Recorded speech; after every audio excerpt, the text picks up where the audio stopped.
On commence avec ces images, celles de l'homme le plus recherché de France. Des images de vidéosurveillance. Elles datent de vendredi dernier lorsque l'individu a fait irruption dans les locaux de nos confrères de BFM TV, sortant de son sac un fusil à pompe qui se serait enrayé. Il a menacé plusieurs personnes avant de disparaître en courant dans la rue. Ce matin, toujours armé d'un fusil calibre 12, ce même individu a grièvement blessé un employé de 27 ans dans le hall du quotidien Libération. L'homme serait aussi à l'origine d'une autre fusillade un peu plus tard dans la matinée dans le quartier de la Défense. Il a ensuite pris un automobiliste en otage avant de se faire déposer près du quartier des Champs-Élysées, là où les policiers ont perdu sa trace. Aurélien Romano, Clotilde Hazard et Arnaud Etcheverry. 10h15, un homme s'introduit dans les locaux du journal Libération à Paris. Armé d'un fusil à pompe, il ouvre le feu et blesse au thorax un assistant photographe de 27 ans. Celui-ci est grièvement blessé. Le ministre de l'Intérieur arrive quelques instants plus tard. C'est une scène de crime.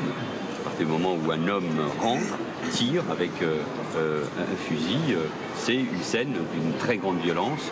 Midi, de nouveaux coups de feu retentissent à 10 km de là, de l'autre côté du périphérique, dans le quartier d'affaires de la Défense.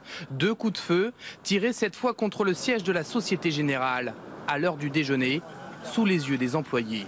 D'un coup, une grosse explosion, très très forte, qui ressemblait plus à une explosion qu'à un coup de fusil. Et tout de suite, moi je me suis retourné, il était là en face de moi à 10 mètres, en train de recharger son fusil. On ne sait pas trop ce qu'il faisait. Donc j'ai eu peur qu'il finisse par dessouder quelqu'un, quoi. Heureusement, le tireur s'arrête là, pas de blessés. Mais il repart quelques instants plus tard. Dans sa fuite, il prend en otage un automobiliste de 65 ans et l'oblige à le déposer sur les Champs-Élysées. Dans le quartier, la traque est alors lancée.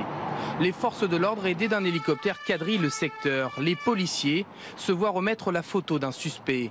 Un homme d'une quarantaine d'années qui s'était introduit 3 jours plus tôt, arme à la main, dans les locaux de la chaîne BFM TV. Ces images ont été diffusées par la préfecture de police qui a également dévoilé cette photo où l'on voit le tireur présumé aujourd'hui à proximité du siège de Libération.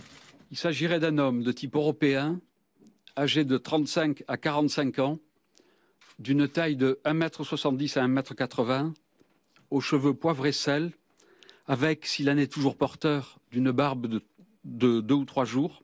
L'homme n'a pas encore été identifié. Son arme, un fusil de calibre 12, est la plus utilisée en France.